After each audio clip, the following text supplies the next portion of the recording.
চলো তোমাকে জামাটা পরিয়ে দিদি পাস করতে লাগবো, বেলা হয়ে গেল অনেক উঠতে। মোটা রানী ফড়ফড়া দিদি, ওটাকে জামা পরাতে হইব। হ্যাঁ জামা পরাতে হইব, ঠান্ডা লাগছে। উফ বাবারে কি ঠান্ডা। চলো চলো এদিকে, চলো চলো চলো চলো, জামা পরে নাও।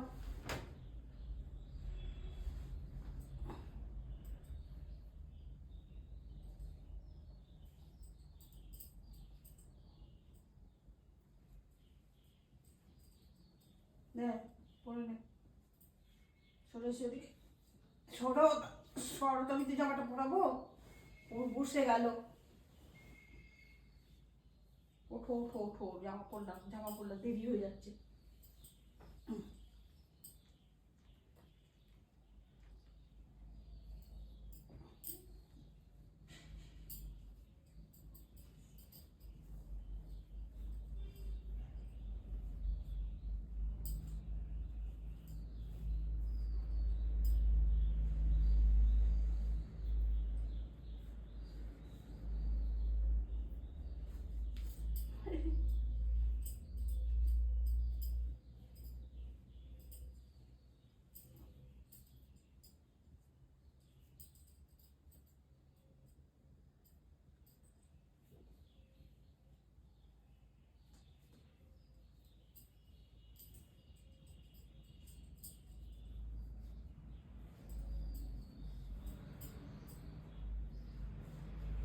গোদে যাচ্ছে, জামা পরবে, তা গোদে যাচ্ছে।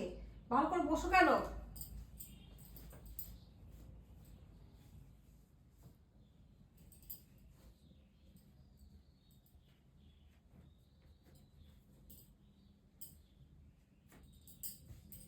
থাকো বসে, আমি কাজ করি।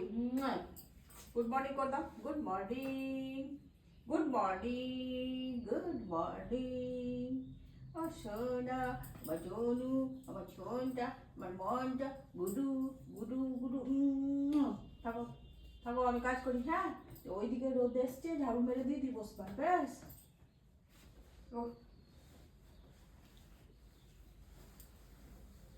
আজ আমি আবার ভিডিও বিয়ের যে কাজগুলো আপনাদের সাথে শেয়ার করছি, তার সঙ্গে আমি একটা গল্প শোনাচ্ছি।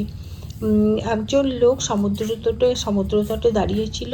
তার সামনে অগাধ জলরাশি উত্তাল তরঙ্গে বিক্ষিপ্ত হচ্ছিল। ইতিমধ্যে তার দৃষ্টি সমুদ্রস্থলস্থ একটি মণির উপর নিবদ্ধ হল। মণিটি চকচক করছিল।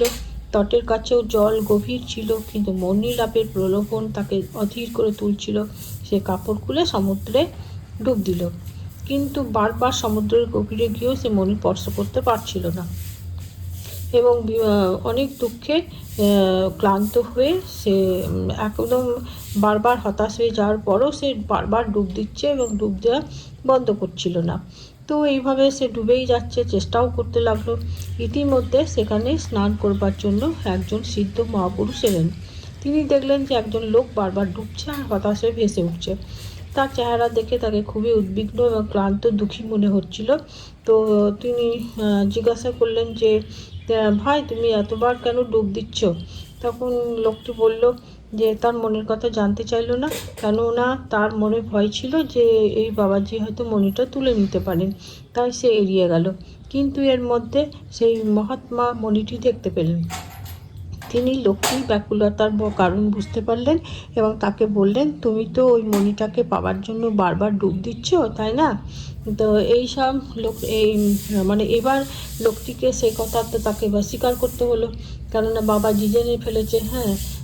তখন তো বলছে, তুমি কতক্ষণ এরকম করছো? বাবাজি জিজ্ঞাসা করছে। সে বললো, অনেক সময়। বাবাজি বলছে, তুমি কতবার ডুব দিয়েছো? লোকটি বললো, গোনাগন্তি নেই, আমি যখন এসেছি তখন থেকেই ডুব দিয়ে যাচ্ছি। বাবাজি বলল, কিছু হাতে ঠেকলো? লোকটি বলল, না। তাহলে বাবাজি তখন বলছে, তাহলে আবার ডুব দিচ্ছ কেন? লোকটি তখন বলছে, ডুব দিতে দিতে কখনো মণিটা তো পেয়েও যেতে পারি।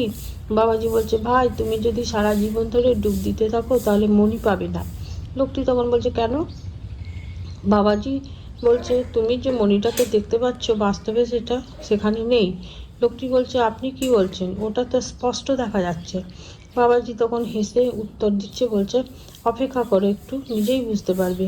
লোকটি তখন থামলো। কিছুক্ষণ পরে যখন জল শান্ত হলো তখন বাবাজি বললেন, সেখানে মণিটা দেখা যাচ্ছিল, সেখানে আর কিছু কি আছে?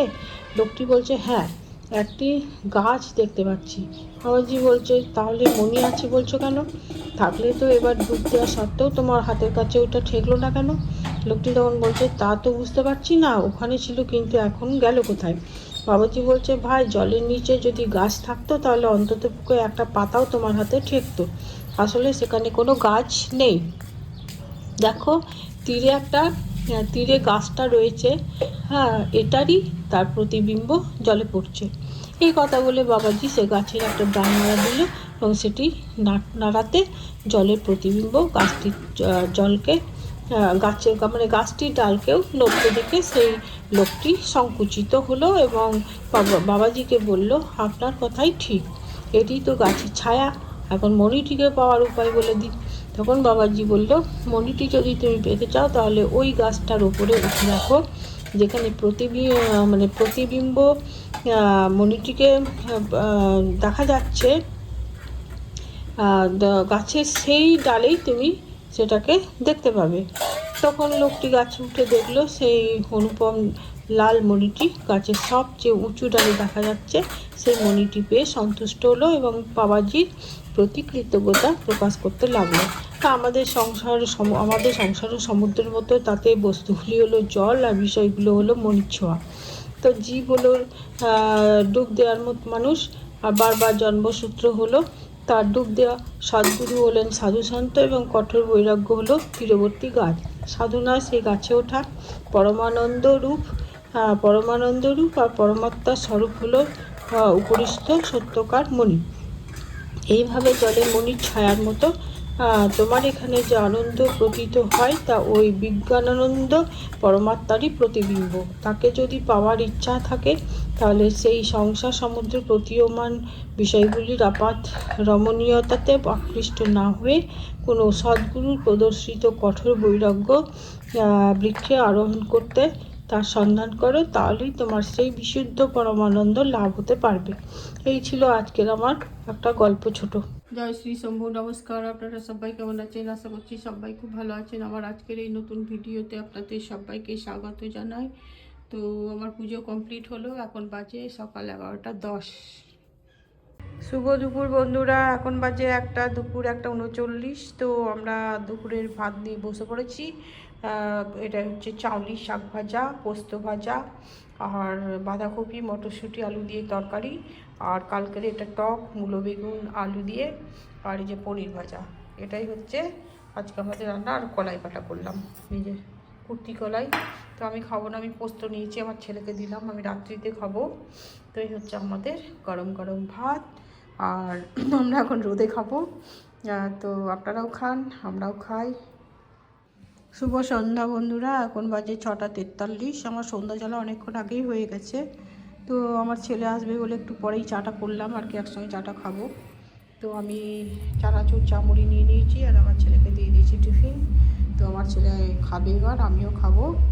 তো ভিডিওটা আজ এই অবধি রাখছি। আপনারা সবাই ভালো থাকুন, সুস্থ থাকুন, সাবধানে থাকুন, আর প্লিজ আমাকে লাইক, শেয়ার এবং সাবস্ক্রাইব করুন।